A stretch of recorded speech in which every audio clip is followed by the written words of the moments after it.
When I was a child, my brother would tell me a bedtime story about the man who murdered our father and watched as his blood poured onto the floor.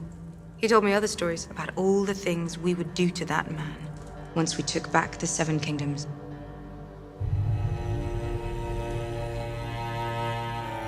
When Jaime shows up to Winterfell, it's very difficult for almost anybody to know how to feel about it. On the one hand, Dany looks at him as this is the person who murdered her father, and even if she has come to terms with who her father was and what her father really was, it probably doesn't entirely erase the sting of her father's murderer showing up on her doorstep.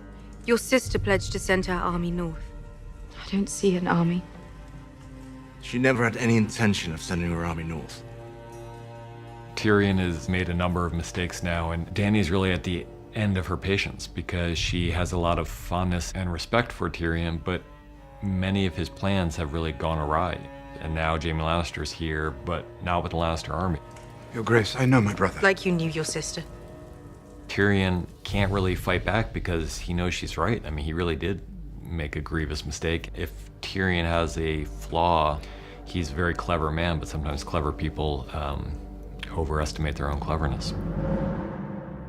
You don't know me well, Your Grace, but I know Sir Jaime.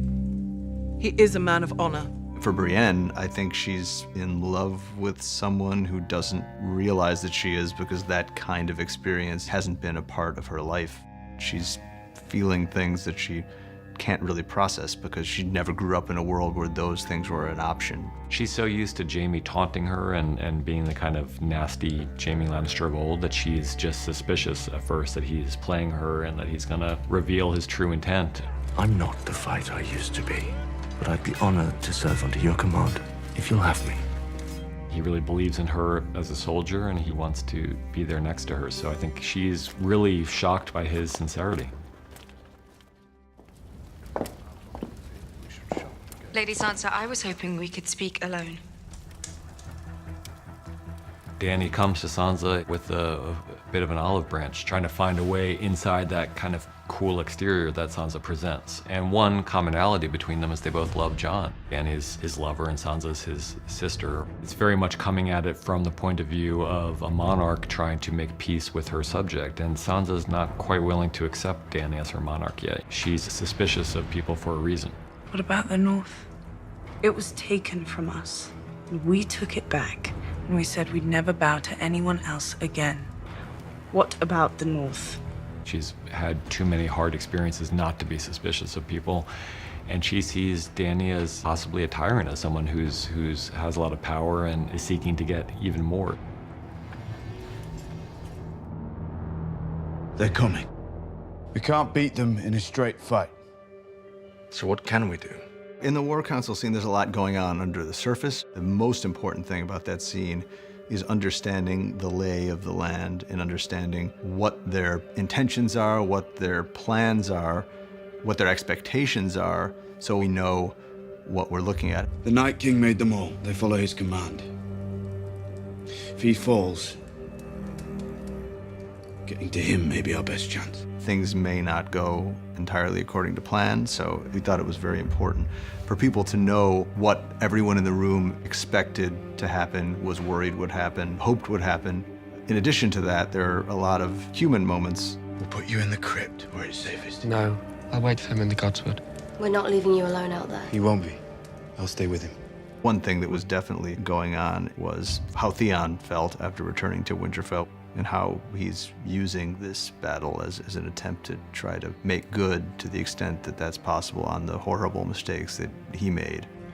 I took this castle from you. Let me defend you now.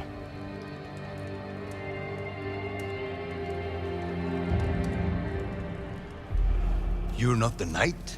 Women can't be knights. Why not? Tradition. Any knight can make another knight.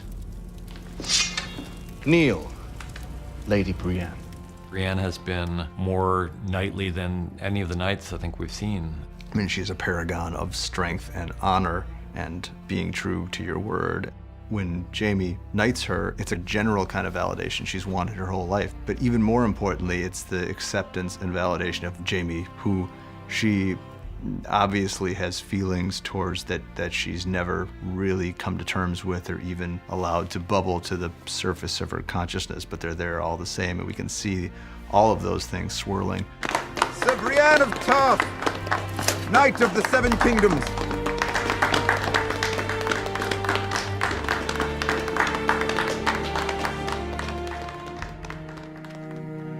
For us, what was interesting about this episode was always that it's our last night together, and everyone, I think, would face the end in different ways. We're probably going to die soon.